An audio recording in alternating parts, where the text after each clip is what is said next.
Hi, I'm Alex Newman with the New American Magazine, and today I want to talk to you about a really important issue that's taking place in Idaho, but really it's a nationwide fight. The Idaho state legislature is now considering a very important bill. It's H473. It's called the Restoring Constitutional Governance Act, and it was introduced by a bipartisan team. There's a Republican, Representative Brian Zollinger, and then there is also a Democrat, Representative Paulette Jordan, who is apparently running for governor.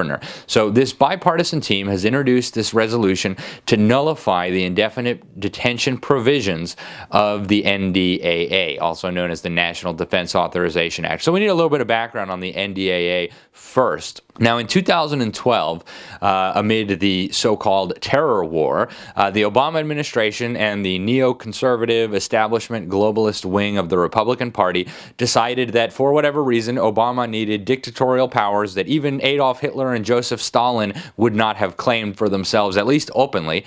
And these powers included the ability to indefinitely detain anyone, including American citizens, including Americans captured in the United States, forever, without even charging them with a crime, without even accusing them formally of wrongdoing. All they had to do was say the magic words, suspected terrorist. So this is an abomination of legislation. Lindsey Graham, the neoconservative senator from North Carolina, he made fun of people who might be captured. He says, "Shut up, you don't get a lawyer." And when they say, "I want my lawyer," you tell them, "Shut up. Your time is Don't get expired. a lawyer. You're an enemy combatant." And he said it was needed because the whole world is a battlefield and America, the homeland, is a battlefield. So if you believe that, you probably would fit in well in any number of places like North Korea or Cuba or the rest of it. But for us Americans who appreciate the Constitution, this legislation is obviously problematic for a number of reasons, right? The Constitution guarantees pre-existing rights, right? The founders said we had God-given rights, that our Creator endowed us with inalienable rights, and that government exists to protect these rights, right? That's why we institute government, is what our founders said in the Declaration of Independence. Well, under this troubling provision in the NDAA, which has been renewed every year since, we have no rights to due process. We have no right to confront our accusers. We have no right to a speedy trial. We have no right to a trial by jury. We have no right to any semblance of due process at all. So this is absolutely unconscionable. And a number of states across America have now recognized this. We have the liberal states like California, and we have the conservative states like Alaska. We have mixed states like New Hampshire and Virginia that have all recognized that this NDAA is flatly unconstitutional and have passed legislation to nullify these very troubling provisions. So most of the nullification resolutions that have passed so far are what we might call nullification light, right? So it prohibits any participation by state officials in the illegal roundup of Americans, in the violation of due process rights of Americans, but it doesn't actually punish the people responsible for what really is, we need to call it what it is, an act of kidnapping, or in a worst case, an act of murder, if a person is murdered during the process of this illegal violation of rights. And so what this Idaho bill does is actually the next step forward in nullification, and this is really what needs to be happening from a constitutional perspective.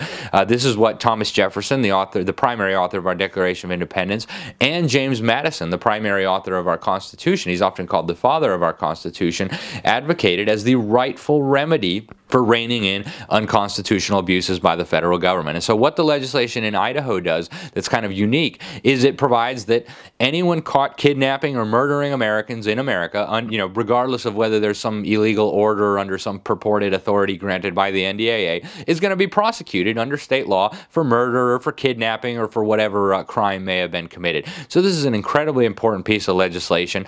As of now, it would only protect the people of Idaho, but if states all across the country started doing this, it would make it perfectly clear to the federal government that, hey, we are not going to tolerate being treated like slaves who have no rights, who have no right to due process. And just for those people out there who may be thinking, well, that's for terrorists, and I'm not a terrorist, so I'm not worried about that, keep in mind, during the Obama administration, they identified 72 different categories of potential terrorists and extremists. And I would give you anything if you weren't part of one of those lists, right? I mean, you could be liberal, conservative, doesn't matter. you're on the list, right? They talk about environmentalists and animal rights activists and pro-life activists and people who think taxes are too high and liberty lovers and Ron Paul supporters and Chuck Baldwin supporters, constitutionalists, tax protest, any number of categories. They had 72 overall. Even things like evangelical Christians and Catholics and Orthodox Jews. I mean, you're on the list, right? And you need to understand that. The people who are coming up with these ideas are not your friend. They're not actually even interested in stopping terrorism, right? I mean, we know from official documents that they've had their fingerprints all over this business for many, many years now.